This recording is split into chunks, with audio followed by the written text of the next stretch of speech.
It's Friday. You know what that means. Brandon stops on and we talk a little NASCAR. Brandon, how you doing today, my man?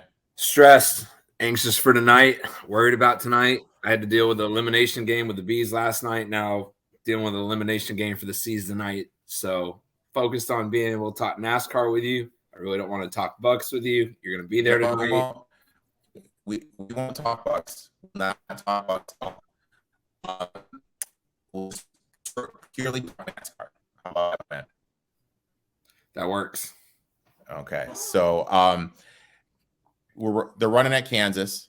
Yep.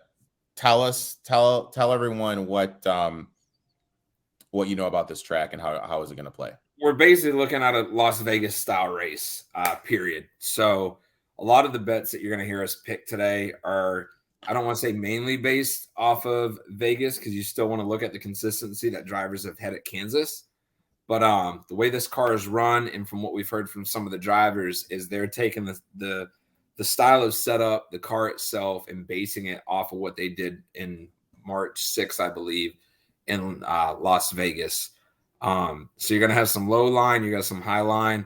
It's going to be one of those tracks where you're going to see different drivers running completely different setups, and they're still going to be faster than each other. So if you are looking at stuff, I definitely base most of your strategy this week off of what you saw from Vegas. Now, did you do any iRacing this week against anyone running in this track? No, I didn't. I hadn't hit the sim this week at all, to be completely honest. Been traveling a little bit. So I can't speak sim related. Which hopefully when I get back to that, I'll be able to start providing you guys more feedback, at least what I'm feeling in the car that these guys are testing with, and be able to hone in just a little bit more of the actual style of driving that we're going to see on a weekly basis. Now, we're going to pull up the odds over at Bovada. We're going to be using these bad boys. Just because they have some, head-to-heads open. They have to win. There is one head-to-head that's not listed that I'm going to lock in that I'll talk about a little bit later. Kyle Larson, rightfully the plus 550 favorite. Your boy Chase plus 800. Hamlin plus 850. I truthfully feel that you could either play Kyle Busch or Ross Chastain at 9-1. Yes. Myself, I went with Chastain. As you mentioned before, Kansas, plays the same as Vegas pretty much. And you have to look that Chastain, he recorded the most laps inside the top five at Las Vegas. So I'm going to take Chastain here. I'm going to take him at plus 900. What do you think? He had a third place finish, so I don't mind that at all. He's been fast all year. He's won, so I do like that. I am going to go just a little bit further down. We're looking – actually, I'm going to jump him first. I'm looking at Christopher Bell at 22-1. If you're going to lock him in, I'd try to lock him in before tomorrow night's qualifying. He was very fast. He finished 10th. He loved the car. He had a couple issues that prevented him, I think, from running in the front. He spoke about what he liked at Vegas and how he is comparing this car to be exactly like Vegas. They loved every aspect of the race except a couple mishaps. So at 22-1 and the confidence that he has going into this race, I like Christopher Bell. Christopher Bell is one of my plays too, 22-1. And you hit on the head. When a team is making Instagram posts about how much a driver likes a track and he's interviewing saying how much he likes the track, he likes the track. Yes. And I can't speak from a real car standpoint, but there are weeks on the sim that I get up on a Monday and see we're at a certain track, let's say like a Martinsville that I've never been good at. And I'm mad because I know all week I'm going to consistently be running a track that I'm not comfortable with. So to your point, when you have a driver and a team publicly coming out on social media on how much they can't wait to run this track, I'm honing in on that driver immediately, and I'm trying to grab him before qualifying even starts at those odds. Exactly. Agree with you 100%. So I'll skip over Bell. My third guy, and I know I said I was done with him. I know I said I was done. Here we go. But he's kind of like he's morphing in to Davis Mills when it came to betting football for me. Like I just kept on betting the Texans week after week after week. And, that's where I'm going. Martin Truex, 10-1. I knew it was coming. If we're honest, if that caution didn't come and they would have stayed green in Las Vegas, he would have won that race. Absolutely. The caution came, he went from 2nd to 6th, totally cost him everything, had a bad restart, whatever, stuff happens. And it's a smart bet. Like if we're going based off of what I just said with Christopher Bell's results at Vegas, and that's what you're going to come back with, that's spot on. So I will ride that Truex pick with you as well, because I do think he'll be a contender. Should have won in Vegas, didn't. If this car runs like it's supposed to, which we all know, we could go into Sunday and these guys get out of the car and say it's not what they thought it was going to be because they're still testing this thing. I'm rolling with Truex with you as well. And one other thing I forgot to mention, and I'm sorry about that, with the Christopher Bell, is Bell was part of the tire testing at Kansas. Yes. So he kind of knows how the track's going to play, how it's going to run. Because of that, that's another factor why both you and I like. Look at that plug. Look at that little nugget right there. I like it. I like it. It's good. So that's another reason why we both like him. Do you have anyone else that you're kind of looking to get involved in? I normally don't do this. I've got 3 more. I'm gonna drop Reddick at 16-1. The man's been consistent all year and very competitive. I got to keep riding him. He's been so close to being able to pull off a victory, and it's coming. I don't know at what point. You've got 16 drivers locked into the chase. You got 10 of them already locked in with wins. This could be the year that you see it turning into a points strategy and having more than 16. So I'm going to roll with him. Another guy that's way outside, he ended up finishing 6th at Las Vegas, ran really well. But you've got Eric Almirola, who personally I don't usually like betting on. Yep. 66-1 right now, ladies and gentlemen. 66-1. So if you can drop him and he can pull off a victory at this track based off of how well he did at Vegas, then I like him. But my last one that I told you guys I'd be consistent with, who has done nothing all year. So right now I don't look good with it. But sitting at 1,000-1, Mr. Harrison Burton. I have no reason. I told you guys I see him getting a win this year as a rookie and finding a way into the chase, being Penske / Wood Brothers, his dad's history, his family history. I feel at some point it's going to click for him. If you grab him at 1,000-1 and he does click this week, you are paying, your ROI is set and done for the remainder of the season. What's the song by Outkast? Bombs Over Baghdad? Bombs Over Baghdad. Racks on racks on racks. I like that play a lot. You're right. The kid's been running great. Huge upstep in equipment. Because of that, he's going to get a win one of these races. We're going to be on board with it. Yeah. Yep. He's going to get a win. I like him a lot. I think he could actually get it done. Now let's go to these head-to-heads. You mentioned Almirola. He's racing against. He's matched up against Cedric here. What do you think of him? Since I'm rolling with Almirola for the race win and it being more of an upset style win based off of what he did in Vegas, I would actually bet Cindric in the head-to-head because Cindric has been way more consistent. Okay. Your boy again, Almirola, a dog against Jones. I love that, actually. Almirola sitting at plus 115 and Jones sitting at minus 150. That's really awkward for me to see that. So I'm absolutely on the Almirola over Jones. Next, your mom's favorite racer, Christopher Bell against Kevin Harvick. This is one of those, if we've talked about before, I'm very confident in Bell this week. If you're going to bet Bell in the race, please bet Harvick in this head-to-head. That way you're covered on both sides. Or if you're betting Bell in the race, just don't bet. Agree. You know what I mean? Valid. So if you're betting, let's say hypothetically Bell's not on the card. You don't like Bell. If you are just betting this matchup, who would you go with? Bell. Briscoe, Eric Jones. Briscoe slight favorite at -120. Jones -110. Briscoe. I don't know why Jones is in all of these head-to-heads, but I like Neither Briscoe. do I. We got Rossi Chastain against Byron, both -115. Brandon and I are both on Ross Chastain for the win here at +900. Let's assume that we're not betting Chastain. Who do you go with here?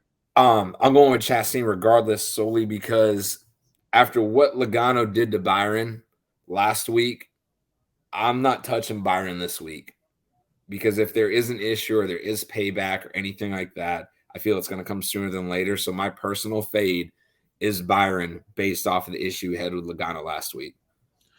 And for those that don't know, can you clear up what happened?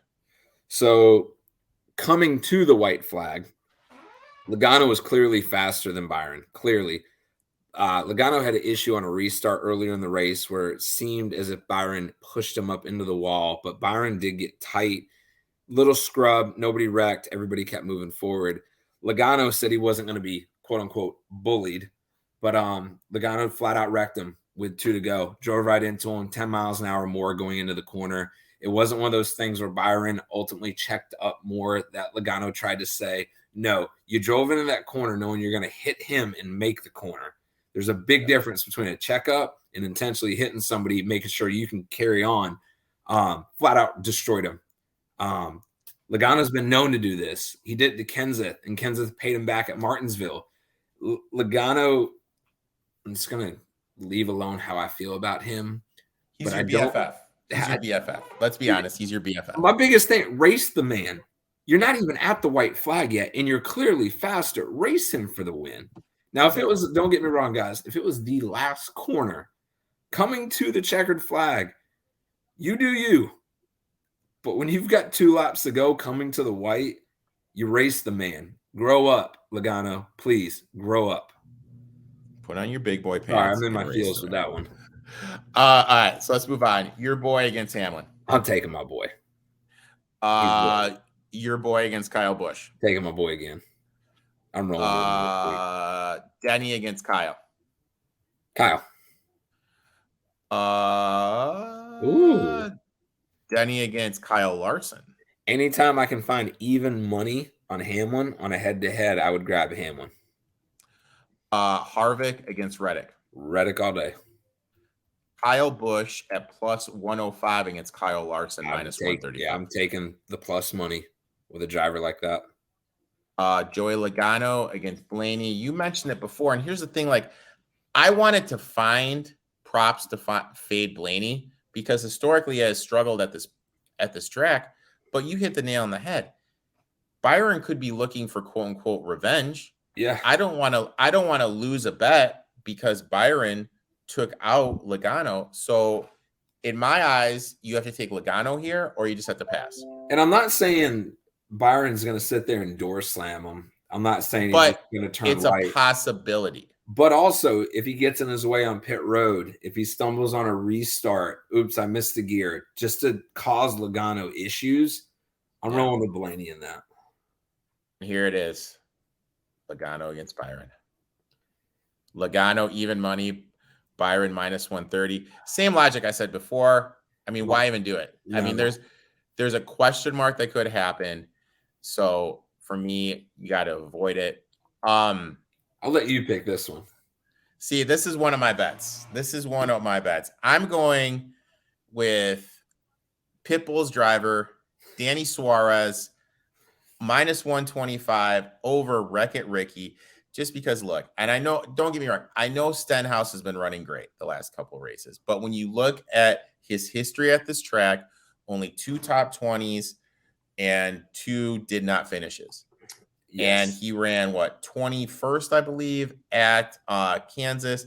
Just hasn't done well at this track. I'm going to take Suarez. I know Suarez did not finish at Las Vegas, but I look for him to rebound here, even though the track is basically the same. I'll take Suarez over Stenhouse here. Martin Truex against Ross Chastain. I have both of them to win. So obviously, if you have both of them to win, you shouldn't be betting this. Who do you like here? I like Martin. To your point, he should have won the Vegas race. So I still like Martin. Chastain finished 3rd. So this is one of those head-to-heads where it is a coin flip. I don't like getting near those. If you can't lean one way or another, don't touch it. But if you have to make this bet, I would lean Truex over Chastain for sure. Now, one head-to-head that is not on here that I'm going to lock in. It's on a different book. I'm going Chris Buescher over Bubba Wallace. Look, Bubba, 6 top 20s, in his last 6, 2 top 20s, 2 did not finishes. He just struggles at this track. And that's what I'm going to do. I'm going to look to fade Bubba at this track. And I wanted to get your opinion on this. My favorite driver, everyone knows Kurt Busch is my favorite driver. And there's no more, for those that are wondering, there's only the group bets left on Bovada, and we don't do the group bets because there's no more value. This is my question to you. My favorite driver, everyone knows, Kurt Busch, released a great video with the Jumpman gear on. His car is going to be the Jumpman gear and everything. But let's just look at his last 5 races. Okay. Darlington crashed, finished 21st. The one before that, we're at Dover, 20th. Talladega, 18th. Should have won. Should have won. Yeah. Bristol, 20th, crashed. Before that, Martinsville, 16th. Before that, Richmond, 18th. Before that, he finished 12th, and I lost my page. Before that, he finished 12th at Texas, and then at Atlanta, he's finished 5th. He has not had a top 10 finish in his last 7 races. He seems to really be struggling. I think there's value if you can find a head-to-head fading my favorite driver, which I hate to say, but when it comes to making money, I'm all about making money. I think there's value in fading Kurt Busch. What say you? Absolutely. On the flip side, if you can find him at a strong value for a top 10, I almost, because it's just like any other sport. At some point, he's got to break out of this and get a top 10. Like you're not the type of equipment he's in and the experience he has. He's not going to consistently finish outside the top 10 for 10, 12 weeks. So he's done that for 7. Yeah, I mean, don't get me wrong. I get there's like positive regression coming, but I'm just looking at these prices. What would be your price point? It'd have to be like a 9 or 10 to 1 or higher. Yeah, he's at plus 135. Yeah, no. I mean, it's gotten to the point, and I completely agree with you. And don't get me wrong. Like we've cashed last year, we were able to cash plus 10s. Sorry, top 10, top 20. We just lived on the LaJoy, top 24 to 1. But I mean, like it's gotten to the point. I mean, you just look at these right here. I mean, look at it. Justin Haley, 4 to 1. Bubba is plus 285. Stenhouse plus 230. You know, it's like, but if this was the range that Kurt was in, oh, dude, I'd lock it in. But he's all the way. Where is he? Plus 135. There's no way we can bet that. See, Vegas is being so smart right now because they know with this new car, after having 10 different winners in 13 races, they know that every week for this season, I don't want to use the word toss up, but I can't tell you guys there's going to be a lot more, variance. There's going to be a lot more variance, a lot more winners. There's the years before where we'd see like Harvick at Phoenix plus 285. Larson last year. Larson would be like plus 150, plus 200, plus 250. Those days are gone. I think everyone's going to be plus like marketed like plus 550. You'll get like 5-6 guys 10 to 1 or lower. You'll get 10 guys 10 to 1 to 20 to 1. You'll get those fringe guys, that if stuff breaks could win like in the 30-40 range.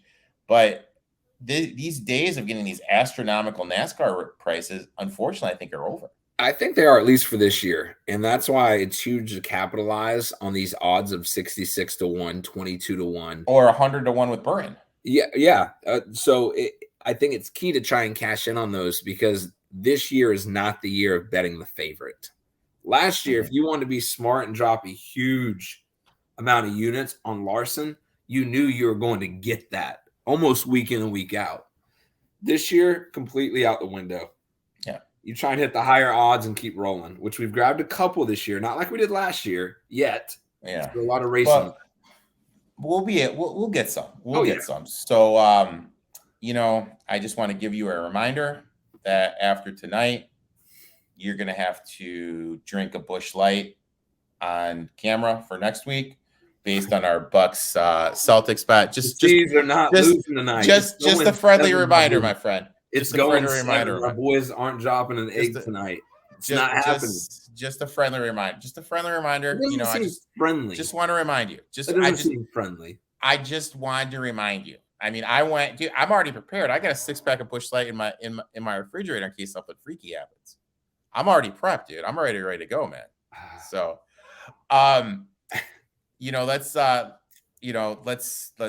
let the big announcement is BTV, Better Than Vegas, approached me about Brandon, myself, and Brian doing a NASCAR show. We're set for our debut episode. We're going to record it after qualifying. It's going to play about an hour and a half before the race. We'll go through our bets, and hopefully we'll be able to construct a DFS lineup. So that's something a lot of you guys have asked. Brandon and I have talked about it. We just kind of feel that without knowing where people start, you can't really make a DFS lineup. So that's something we're going to add. So make sure everyone checks that out. And then, why don't you tell everyone where to find you on social media and give your predictions for tonight for the Bucks Celtics, and your prediction for Saturday night for your Bruins and Canes. And also one more thing, we all know Brandon, huge Boston fan. Him and Leo from BTV, they're going to start a Boston sports show, which is going to be something cool. Brandon used to run a Off the Post Boston Sports fan page account. He was able to get some pro hockey players to come on, talk about the sport. So they're going to be talking about everything sports related Boston. That's going to be starting soon. So make sure you check that out. Didn't mean to interrupt you, my friend. Why don't you tell everyone where they can find you on social media? You're good. Boston Boy 83, Instagram, Twitch. The iRacing's been pushed to the side just a little bit, focused on some other things. We'll be back on shortly. But yeah, that's where you can find me. My prediction tonight is Celtics by 6. It'll be tight for a while. We'll open up a little bit. Tomorrow night, I'm going to give a prediction, but please don't bet on it. I think after the momentum, Boston hasn't done crap in Carolina at all. But I'm hoping with basically a rookie goaltender facing elimination last night and playing like he did, the physicality was so much more from Boston. It finally seemed like Carolina was rattled. If they can carry that into the first period and grab the first goal just to quiet that arena down, I think they can pull off a Game 7. But if you're a betting person, I think it is smart to lean towards the Canes. They're great at home. But the homer in me is hoping my boys can go to round 2, because I can't lose the Celtics tonight and I can't lose the Bees tomorrow. Man, that would be a rough weekend, dude. I might find the biggest building in Jersey just to jump and see where it ends up, and hopefully there's water underneath it. But that can't happen to me, guys. It can't. Well, what I would say for you guys to do is I would bet the under 6 for sure in the Canes Bruins game. I think it's going to be a low scoring affair. First period, I would bet at plus 340, no goal. I think it's going to be a defensive battle. And I would also bet the under 1.5 goals. I think, to me, this has a 2-1 overtime, somebody winning on it, or a 3-1, last second goal at the end. Empty netters. I'm with you. I like the under. But I like the game. Game 7, best words in sports. Brandon, actually, not good luck to you tonight. Good luck to you tomorrow. There good luck it to you is. tomorrow. Good luck to you Send tomorrow. me some pictures, dude, from the game tonight, please. Yeah, very jealous. Guys, check me out. You know what? I'll be rocking. I don't know what I'm gonna wear yet. Maybe I'll rock the ETOF 2-1 sports shirt, or I'll be rocking a Bucks gear. I'll be right behind the Celtics back. Make sure to check me out. Brandon, thanks for coming on. I'll let you get back to that Jersey lifestyle that you're living, and we'll talk soon, my friend. All right, guys. Have a good one. Good luck cashing some tickets this week.